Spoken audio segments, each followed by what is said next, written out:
We're in a very, I couldn't say difficult, but extremely engaging period.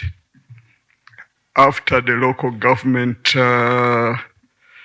nomination processes, we have received over 90 petitions. Nowadays, we work up to around midnight because we have to clear all those petitions as soon as possible. We have to start a process of working out the ballot papers, so we cannot have ballot papers until the petitions are resolved. And in spite of the criticisms, some of us our country may be considered lucky. The Baganda say, atanaita yatenda nyina okufumba. Their countries, for diplomatic reasons, are not mentioned the country, but there are countries within the region. When the commission takes a decision, it is final. It cannot be challenged in any court of law. Thanks for the framers of our democratic system. We have challenges, but we also have some proud things to talk about. So we have been going through local government nominations. As I said, we have over 80 petitions. We are trying to handle most of those petitions to the satisfaction, inverted commas, of all those concerned. So the most important activity after local government nominations are presidential nominations, which we concluded last week. For the first time previously, we start with parliamentary nominations. This time it was the other way around. The reason why we did not want to mix parliamentary nominations with local government nominations, we would be overwhelmed. We would be overwhelmed.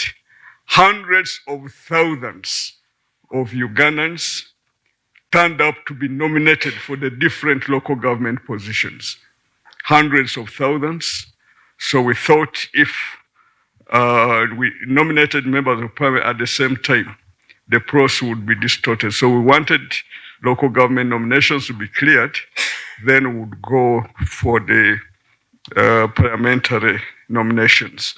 So we had pushed parliamentary nominations to 15th and 16th of October, but the Minister of Foreign Affairs requested that at that time, Uganda will be hosting non-aligned movement conference, and Uganda chairs.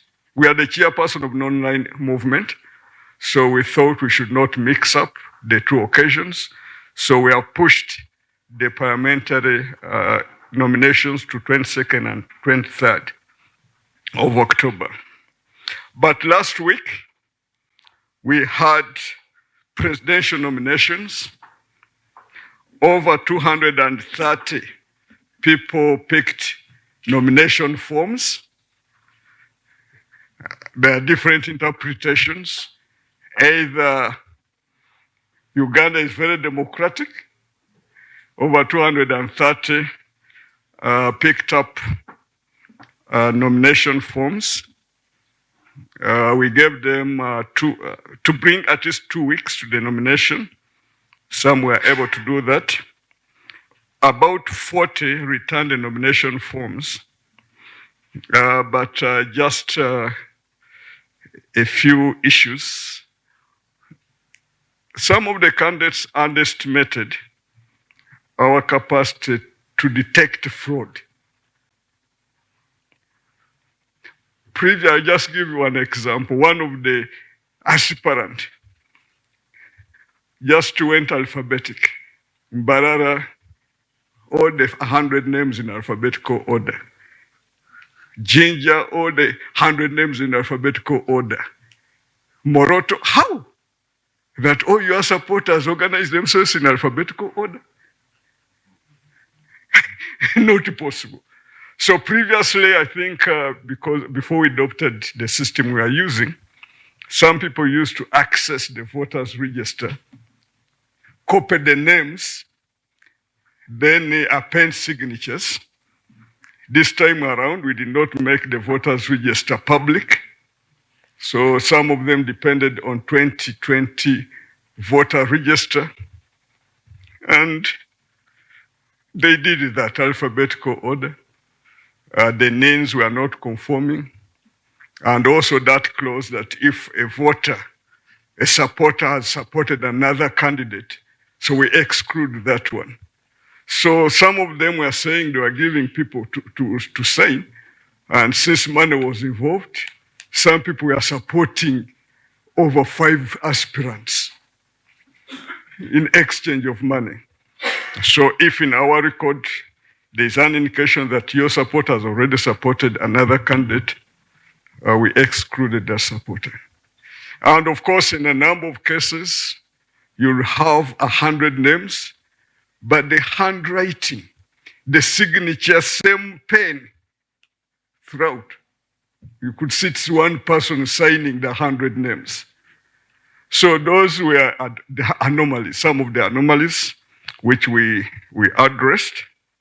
And by the closure of the nomination exercise, we had 8 people nominated to contest for the January elections. There's just one case, that is UPC, Uganda People's Congress.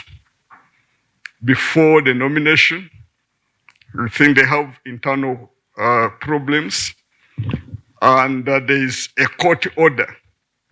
There is a court order that Honorable Akena cannot be president of UPC. So we're in that dilemma. Cannot be president of UPC. So we called the factions for resolution. They failed to agree. 3 of them were all claiming they were president generals of UPC. So since there was a court order, we did not want to go against court order. It would be contempt of court. So we decided to exclude. But they're not telling the population the truth. They think it is easy. We don't want to be dragged into their internal party wrangles.